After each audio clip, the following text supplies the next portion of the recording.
Hey, what's up, guys? Welcome. Your phone goes off literally as I'm doing it. Hey, what's up, guys? Welcome back to TCG University. It's me, Noah, here with James. I'm gonna pull the mic up like this for a hot minute because I want to sit back. I'm gonna turn down my phone because it happened right as We're back with you with another best damn deck. Wow, you like forgot the wording there? I was reading the text in my head as I was thinking about how to reply, and you asked me the question, and my brain went, We fried him. So another best damn deck. Today we are going over Mono Water Vikings. Mono Water Vikings. Obviously, we're not just going to cover all the good decks, right? We're going to cover every deck and just kind of explain why we think these decks will function. We can't do every deck possible. We don't have enough people, but if you want us to talk about a dumb meme, we'll talk about dumb memes. Hey. I'm a big fan of Waff. He likes Paul Mill. I love Paul. One of these days. Don't do this to me. Let's not do this right now. Set 23 is going to have a mill Paul. Look, I have it on record that I've milled somebody out using Paul for 2 swings. And I'll sit there and I'll be content with myself. Yeah. Chilinka Paul's funny. Yeah. That's 12 cards. It is 12. All right. Oh, that's so gross. Moving on, normal housekeeping stuff. Make sure to like, comment, share, subscribe. Check out our Patreon, which is right down there below at patreon.com/TCG University, where you get to see these videos a week ahead. Yes. I think right now, as of recording this video, Ice is up on Patreon and should be in a couple of days going live to everyone out here. On YouTube. On YouTube. For those of you watching from YouTube. We love you guys still, too. Yes. Normal, anything else you want to add on that? I feel like there's something I'm missing that I don't know for sure. We already said that. Jesus Christ. Know, but I gotta chase the bag. All right, moving in. The basic things we're going to talk about, as always, are going to be the core of the deck, the techs, the weaknesses, the summons, and the limits. Chika. We gotta chase the bag because you're literally holding on to that mic because it doesn't work if you set it on. That. No, I don't want to do this. Oh. Yeah. We do need new mics though. That's the least of our problems. So let's start with the core of the deck. The 5 cards that we decided to put up here are going to be Layla, 2 CP Cascade Viking, but that technically covers all Vikings. Realistically, it's a Viking deck. BK, shout outs to our spoiler. That was our spoiler. That was our spoiler. Ferris, and I put Sarah because Sarah's really good at building backups quickly. She's in here. Yeah. I was just thinking of like cards you could have went with instead. Oh, yeah. Like, since we did Mono Water, maybe put Ash here and put Sarah in the other. Yeah, but Ash isn't necessary for the deck, right? Sarah, I think she is just for the backup ability. We'll get to it in a sec. So, first card we're going to go over is going to be Layla. We're just going to go in order. Layla is a 3 CP 4K or 4 drop. No, 3 CP 4K. I was right. Category 2, when she enters the field, you can search for 1 job pirate or card name Viking, add it to your hand, so she's your tutor. And then when a water forward you control attacks, choose a forward the opponent controls, and it loses 1k power until end of turn. Do you remember so preference this entire video, we were gonna do, he really wanted to do an Earth Water Vikings, and I said that'd be really dumb to make a deck that isn't prevalent at all, and we're just making up on the spot to do as the best damn deck. So we went with Mono Water. Katara could play Layla, which is very funny. I just thought about that now because Layla fucking sucks. Because she's a 4K. Because Layla sucks.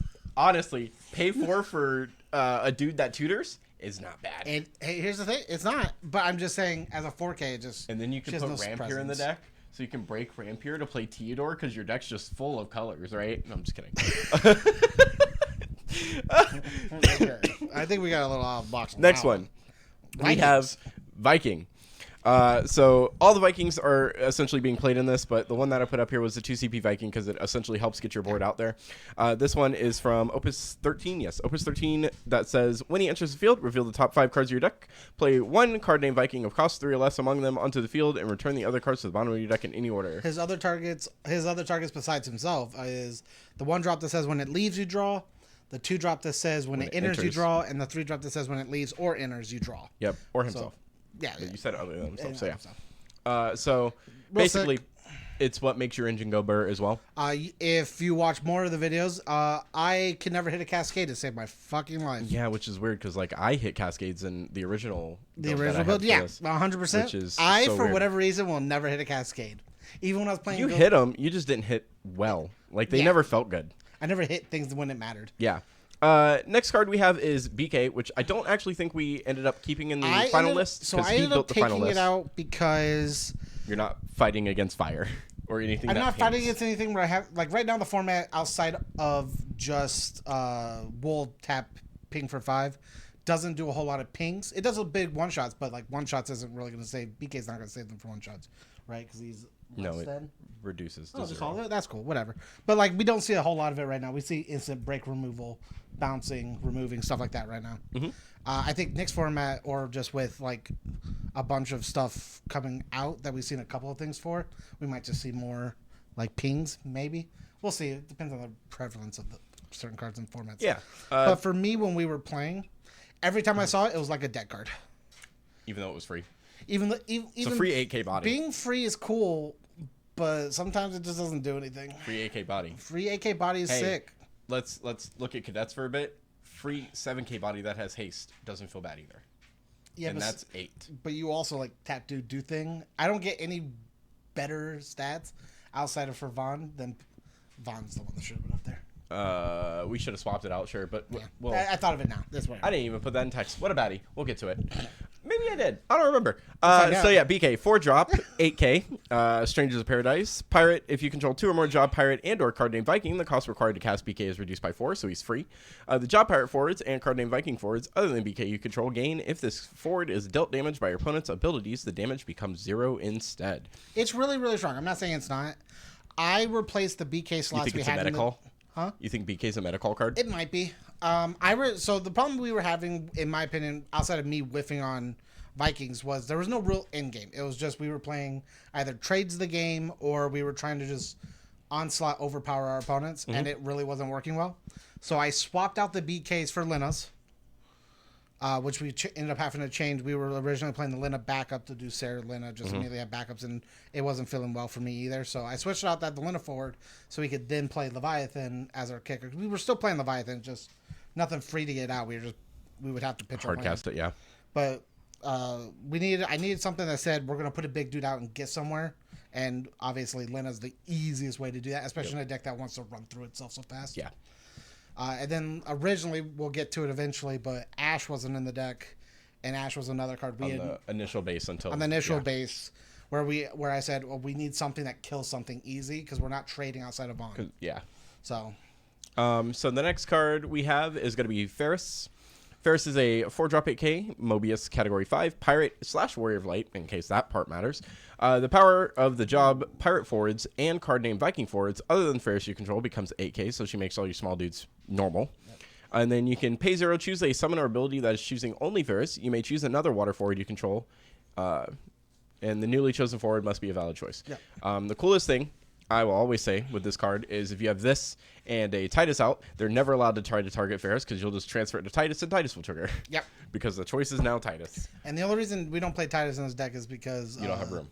We don't have room. Actually don't have room. I honestly, Ferris originally was a 2 of that we bumped up to 3 because I felt like having the 8K dudes on Vikings was better than the off chance of just never seeing Ferris. Mm-hmm. It's the same reason I almost wanted to bump Layla up because it says search for one. It's almost the reason. So it's almost the reason I wanted to take out that warrior, the other Warrior of Light that we'll talk about, I guess, later. Yes, or you'll see in the deck list or something. It's really cool because it searches pieces both for our backups and our forwards, and it buffs our dudes. But sometimes he doesn't do a whole lot because he needs other dudes to do things, and if you're not seeing dudes, it's real hard. So.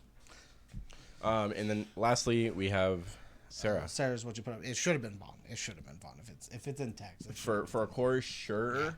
I guess Vaughn would be more of a tech in my opinion. Because see, when I think of core cards, these are like auto put-ins. I think everybody in a water deck will auto put Sarah and stuff. Yeah, you don't, but you're also not a conventional deck builder. That is also true. I want you to understand that. I understand. So Sarah, I didn't even want to put Sarah in the deck. Yeah, when she enters the field, you search for a job king, job prince, or job princess. Add it to your hand. So her main goal is just to grab a dude. Her main goal is to grab Lena. In this deck, yeah. In this deck, the way you had it built. Yeah. So moving on to the text. Grab the piece that says get a cool kill combo. Cool. Is there really... we go. So here's that's fine. We can talk about it. So we'll start with Vaughn first. Honorable mention. He should have been in here. 2CP, 5K, DFF, and Category 12. When Vaughn enters the field, choose a forward the opponent controls. If you control 3 or more, job pirate and or card named Viking, it loses 8k power until the end of turn. Vaughn's one of your kill shots. He's your on-play killer dude. The on-play killer which dude. is one of the criteria that I'm working on a small thing where I'm trying to figure out criteria that makes a deck like really good and really function. And I think at least having 2 different forms of on-play get rid of something is really good. Yep. So Vaughn meets one of those criteria. But moving through, so we have Layla. From Opus 3, I think. 4 CP. Oh, God, what is she? Is she a 3 or 4K? Something like that. 4 CP Layla states that when she enters the field, you can choose a Viking of cost 3 or less in your break zone, play it onto the field. Yeah, so she just plays cool it. Stuff. Yeah. She's not as cool anymore, but she is nice. She's one of the original combos. She probably would have, if the other Layla didn't come out, she'd probably still be. Oh, no, she would. Yeah, when she enters the field, choose one card named Viking of 3 or less in your break zone, play it onto the field. Set 6, my bad. No, next, we have Warrior of Light from set 22. 4 CP 8K.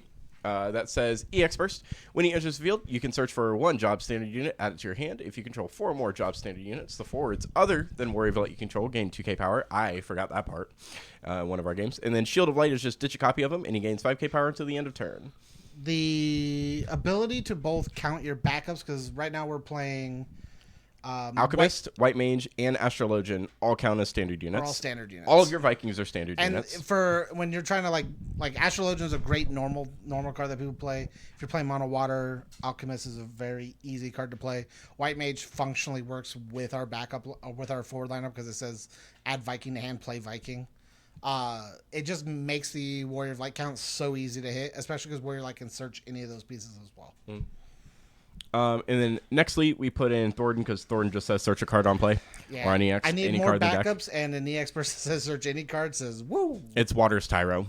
It is Water's Tyro. Then I had the Lena backup in here initially because I still think the ability, because you're playing Vikings, you're pretty volatile in the way you swing. Early game, you have a lot of swing. So if your opponent hits an EX burst, you get to draw a card, which is really good. And I'm fine with the Sarah Lena combo. It's just I don't like it. She also recurs any of your Vikings if you need her to. Yep, 100%. She good. also plays Lena. But Lena can't play Lena if Lena's already on board. That's true. She plays Layla. Layla. Yeah. So you get another tutor. Vaughn's very big. And lastly in the text, we have Ash. Ash is a 60p forward EX burst. That says the cost required to cast Ash is reduced by 1 for each water backup you control. So at 5, she costs 1. Vice versa for everything else. She's just a cheap card that says when she enters, choose a forward until the end of turn. It loses 2k power for each water backup you control. She is... honestly, she's also a must put in for almost every water deck, which could make her a core card as well, but she's not core to Vikings. She's core to any water deck. I still hate that Sarah doesn't say Queen. Sarah searching Ash would be so sick. Sarah searching Braun would be gross. That's why she doesn't say Queen. I will stand by that till the day I die. I almost want to put Braun in here. I thought about it. To search her standing unit forward? He's an EX burst, too. She's an EX burst. Sorry. Yeah, Braun's a Queen. Yeah, that makes sense. Yeah. He's never played Final Fantasy, guys. I've never played not a single one. Fantasy. In all fairness, I've never played 9 either, but I know 9's story just well enough. And he's played Final Fantasy games. Yeah, I'm currently on my playthrough of 5. At some point, I need to play at least one of them. The weaknesses. So these are the cards that I think add up to weaknesses. We'll obviously probably talk about a few more. But to go through all the lists except for that Dark one, because that Dark one is a really cool special one I want to talk about last. We have Ixion, pretty self-explanatory. Their board's going to be really small on their power forwards, which are going to be all of the Vikings. And Ixion kills anything of 2 or less just for paying 2, and anything of 3 or less by paying 5. It's Lightning's Hackathon. You basically wipe the entire board for Vikings. It's gross. Kuchulain just says Blanket Dude, which is super cool because you can blank a Viking to block it. You can blank Lena so she doesn't get to do her ability if they don't have the cards yet. You can blank Warrior of Light so all of their dudes are decreased in power. Yeah. You can blank Layla so nothing gets reduced. Kuchulain is just a generic honestly card. Blanking if you were able to get away with Blanking Fairs would be your best option. If you are able to get away with Blanking Fairs, it's almost impossible. You'd have to EX burst it. Which is still fine. Because then if you can deal with her, then you can deal with it's whatever. Ratsu, because Ratsu's gross. Ratsu is like a counter to almost everything realistically. Anything with ETB, so 2 CP Viking loses, 3 CP Viking loses. Still draws a card on leave though, which is funny. Lena, it doesn't touch, but Layla, it does. Ash, it stops from killing, but it doesn't kill Ash. Leviathan, it stops from triggering, but it doesn't kill Leviathan. It really just shuts down a lot of cool cards. It also gets rid of Warrior of Light from doing its cool thing. I think the deck sort of gets hit by, just because we're doing the Lena game plan, kind of gets hit by Mist Dragon too. Well, the thing is, Lena says no. Oh, you'd have to remove his cost and then do the thing. No. Direct Lena resist. says you can't touch my But break like zone. if they know you're playing, you just remove the discard. You have to do it ahead of time, yeah. Yeah. But you never know. Next, we play Zidane. I will probably sit for this card for another set or two. I think this card's really just solid to play because this card says, look at your opponent's hand, remove one, and cycle them through their deck, and you get rid of their choice cards that they want to play later on anyways. You get rid of backups, forwards, whatever it may be. And then the last card that we put in here, which is very last minute, but I'm glad James mentioned it, even though we could play any of them, so it's a proxy for two. So we were talking about like other weaknesses, like literally before the video, just to have an idea of what to put. And he said, "How about Shadow Lord?" Or I said, "How about Shadow Lord?" And he instantly thought of the 7-drop. Yeah, because 7 My drop Shadow brain Lord, was nowhere near the 7-drop. I want you to understand, I had that in one of the games we were playing. It's why I kept losing so much. I was like, Shadow Lord literally says, wipe your entire board because not only are you playing standard units, I just say pirates and it kills those There were literally games where I was holding my Leviathan to cancel. Holding Leviathan Amma to cancel. So we're going to go with the one that we have. This is a proxy for 2 Shadow Lords, essentially. Yeah. So this is going to be the 7 CP Shadow Lord, which everybody knows and loves, which just says name a job, get rid of it, and it gets rid of all standard units, as well. Which is all Vikings. Yep. So and then the Shadow Lord I was thinking about, because they're all small dudes, was the 4-drop. Yeah, the 4-drop from the Palamporum format. He has Brave. When he enters the field, break all forwards of cost 2 or less. When an opponent's forward, when a forward the opponent controls is put from the field to the break zone, choose forward the opponent controls and deal 2k damage. So if you break a bunch of dudes and they still have a power dude like a Ferris out, and Ferris is the only thing there, ping, ping, ping, ping. Yep. Now, the sad thing about Vikings is it at least has 2 cards that say, oh, you killed my board, I get to recoup at least a card or 2 in hand. The Vikings like to draw cards on death. Which is fine. You have to deal with it. It's the balance between them being small dudes. Yeah, unfortunately. But yeah, those are the cards that I think are immediate weaknesses. I do think Mist Dragon's pretty okay, as long as Elena's not on the field, because she sucks down Mist Dragon. I also think we lose hard to fire. We lose hard to like mono fire decks because everything we have is like less than 5k. Not to mention, one of the biggest flaws in BK, if you ever put BK out, is that he stops. Easy. No, BK stops abilities from dealing damage, summons. But not summons. Yeah. Meaning 1-drop Ifrit just pops your board. 1-drop Ifrit destroy. This is the first card I thought about when we were when I looked up there and I saw Chooch Lane. I actually wish it was on 1-drop. 1-drop Ifrit just goes ping ping. It kills 2 dudes for free. As long as Ferris isn't there, yeah. Yep. Easy. Moving on from text, this is from weaknesses. We go to the summons. I think there's actually a good number of summons you could put in this deck if you really wanted to, because water has a vast majority of summons. Water is a very good summons. First one's Fanfrit. Everything dies to Fanfrit. You sack one of your dudes, they sack one of their dudes, and if you sack one of your dudes, you draw a card. Insert shirt here. Insert Fanfrit shirt here. I need a thing out of the shirt. Okay. Cool, because I don't want to take a picture of the shirt all wrinkly. And then we'll put like a link on it. Okay, sure. Buy our merch. Next, we put 6 CP Opus 21 Leviathan. During your turn, the cost required to cast Leviathan is reduced by 2, and then you can choose a forward, put it at the bottom of its owner's deck. Then you may play a forward to cost 2 or less from your hand onto the field. So all of your Vikings, your Vaughn, are playable except for the 3-drop Viking, which is fine. Yeah, it's fine. Because you get to cascade, put dudes out, or one of the cool things we were originally playing the deck was we were playing Yuna, which made that specific Leviathan a 3 cost on our own turn. So we could just 3 cost, play a dude, bottom deck a dude, and if you played Vaughn, you also got to kill a dude. Yeah. It's real cool, but I had to give up space to play more standard backups to make Warrior of Light better. Mm-hmm. And I dropped the summons because I took Chooch Lane out originally because it wasn't doing a whole lot for what we wanted, and we needed more kill potential, not stopping potential. Mm-hmm. Stopping didn't really hurt us at this point because we were just losing. Yeah. We need to kill, at least get somewhere. Chooch Lane goes in there because it's a water summon. It's a really good water summon. Really good water summon, has the EX burst. It's super cool on Blank-a-dude, burst. draw a card.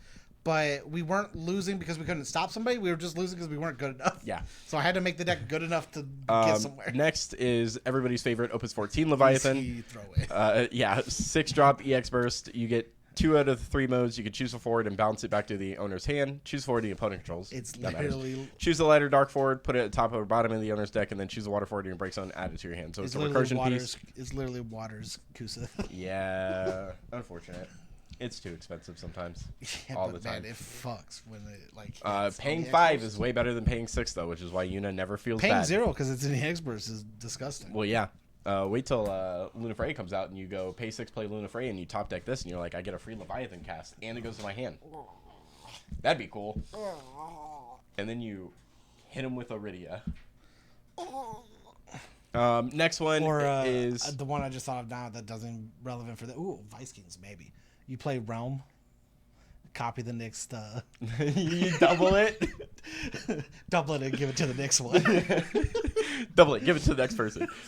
Next is the Opus 18 Leviathan, which is just your Water's Ama. It doesn't kill anything. It could bounce something if you have 10 cards to remove, but you're never going to. Feels bad. Yeah. Bouncing always feels bad. Bouncing feels bad in this format right now because bouncing Chaos sucks. Bouncing any Wool card sucks. Yep. So like bounce isn't the best. Good bottom bounce decking is really good because everything right now you want to bounce literally says on play do a thing. Ramza. Referee doesn't do anything on play, but if you just give it to your opponent, they're just going to do it again. Yeah. Same thing like bad. Bouncing Wool would normally be cool, except they're just going to go tap, play, restand, draw, get all bonus out of it. They wait a turn, but who cares? Yeah. It's like you're not cool, going to debuild them fast enough. Yeah. I think the only other card that's not on this list is you could have played the Ama from 19. Right? Not the Ama, sorry. The Leviathan from 19, the one that says bounce, they can't replay it. Oh, yeah, the free cast. Free cast. Mm-hmm. I think that one's pretty cool in this deck, too. It's just... I love that card. I didn't have space for it. That card was really fun to play back during the KC Materia Cup last year. Because I put that in my deck. Here's the thing. I actually think it's really good, this format, strictly because of Wool and Refia. Mm-hmm. Bouncing a Refia and going, you can't play that next turn. They can't recast it. They have to free play it out. But if they've already wasted their recursion abilities, who cares? Yeah. Yeah, it buys you a turn, which is really good. Buying a turn versus a Wool deck's disgusting. Plus, there's no way they ever free play Wool. They could, in all fairness, Time Magic, but if they're not playing Time Magic, who cares? Time Magic? Barts. Oh, yeah. I do that, but I don't Time Magic... I don't Time Magic that Wool out. Yeah.